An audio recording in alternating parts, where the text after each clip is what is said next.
Today on RV Shorts, we're going to do a special request.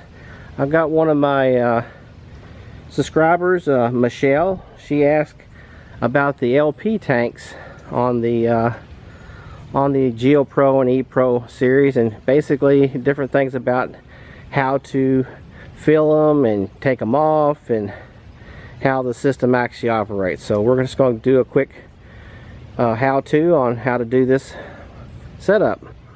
Okay, if you've seen one of my other videos, I've talked about how sometimes this is not secured real well. I have an actual bungee cord I've set up where I've hook it, but you'll have to disconnect that if it's got a bungee cord and just pull that off, and that'll expose your tanks. Okay, when you look in here, what you'll see is there's an actual selector valve right here, and you'll see it's red right now because both my tanks are turned off. I turn them off when I'm sitting at home and leave them turned off, that way they won't bleed down or anything like that. And you'll notice the air's already, or the propane's already bled off the system, so it's actually turned this red here. Now what I do, the manufacturer says what you should do in some cases, if you feel like it, is turn on both of them, and what happens is it'll use out of one tank. In my case, it's using out of this tank first, and then what happens is if this one runs low, then it'll automatically shift over to this tank. But I don't like leaving both these valves open all the time, so I always make note of which one I'm using. I have yet to use any in out of this tank. So you'll see there's that selector valve. You can just go ahead and turn this selector valve over here to this side, but whatever side you're going to use from, it's going to pull from that side. So what I recommend is, like I say, when you're at home, just turn these off. They're actually in the clockwise is off, like this here.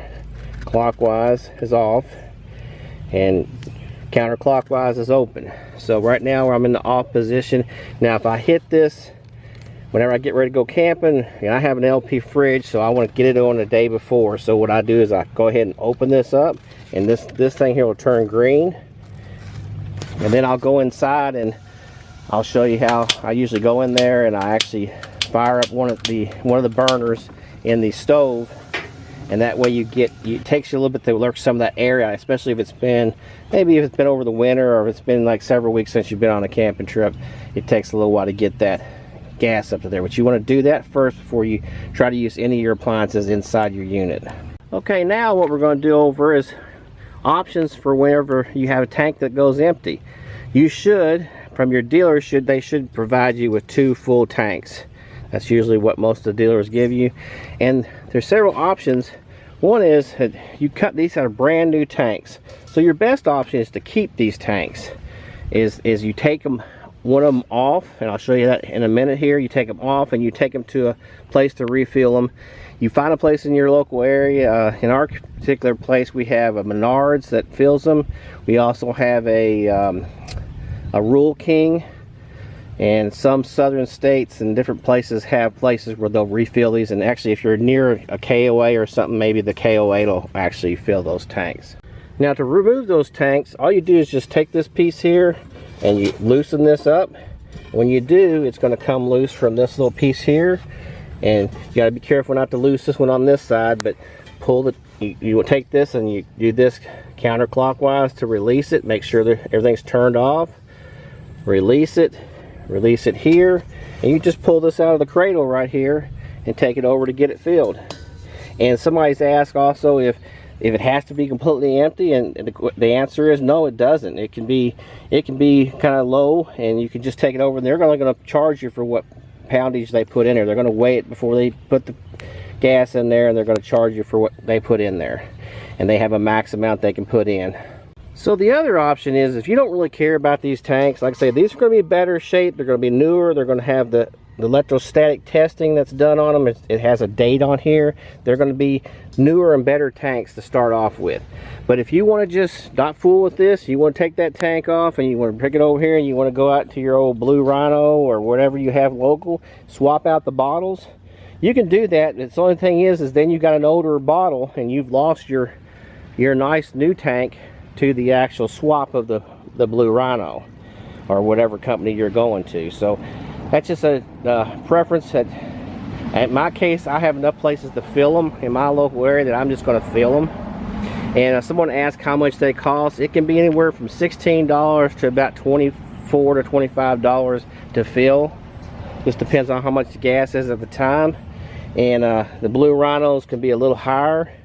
And I'm not sure, but I think if you go fill them, you'll actually get your more money's worth, because you'll be less per gallon, and you'll actually get a little bit more gas than you'll get if you do the swap out.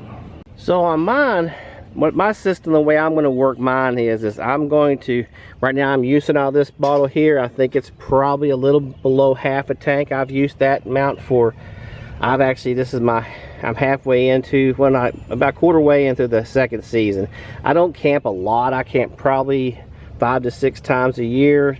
Hopefully this year we'll do a little more than that, but and usually for 1 or 2 days. So if you're not using the gas furnace, just cooking and then your refrigerator and maybe your gas grill, it's not going to take that. It's going to take at least a season to take this tank all the way down.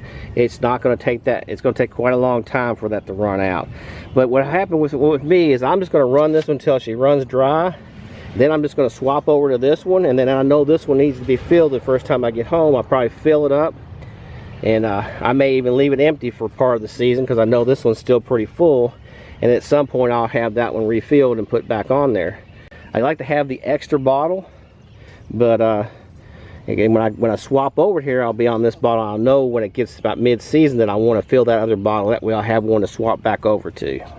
Now another question I was asked is if what they do when you go to get these gassed up. What happens is you go into the store and you tell them you want your tank, you carry it in there, you tell them you want that filled up, and they will take it. They'll do they'll put all the gas in it. You don't have to do anything. You just stand by. They usually sometimes prepay for it, or sometimes you'll fill it up and then they'll give you a ticket. Go inside and you pay for the gas, and then you've got the tank ready to go. Come back in here, set it back in place, secure it, tighten this back down. Like I say, it goes clockwise to tighten it up, and then you're ready to go. There's not any really kind of leak checks. Sometimes you want to look at these fittings here if you want to put some bubble solution on here if you're kind of concerned about leaks. But I've never had issue with it. Some people replace these with stainless steel hoses eventually, and these rubber hoses will wear out after a few years. So that's just something to keep in mind with what you might want to do. And like I said, if you decide to go with the swap out type tank, there's nothing to that. Just like I said, again, just disconnect it, take it over there to your local gas station or wherever you're going to swap out your tank. Just tell them you need to swap out. They'll give you a new tank. It'll come in kind of like this. It'll have a plastic cover over top of this piece here, and you just bring it on, take that plastic cover, hook it up, ready to go. So in closing, hope that gives you a little bit of an idea of how to handle the LP gas on the Geo Pro and E Pro models. It's pretty simple. This is a easy how-to do this, and I hope this helped you out. And if you have any more questions, leave them in the comments, and we'll get to you again on another one of these RV shorts.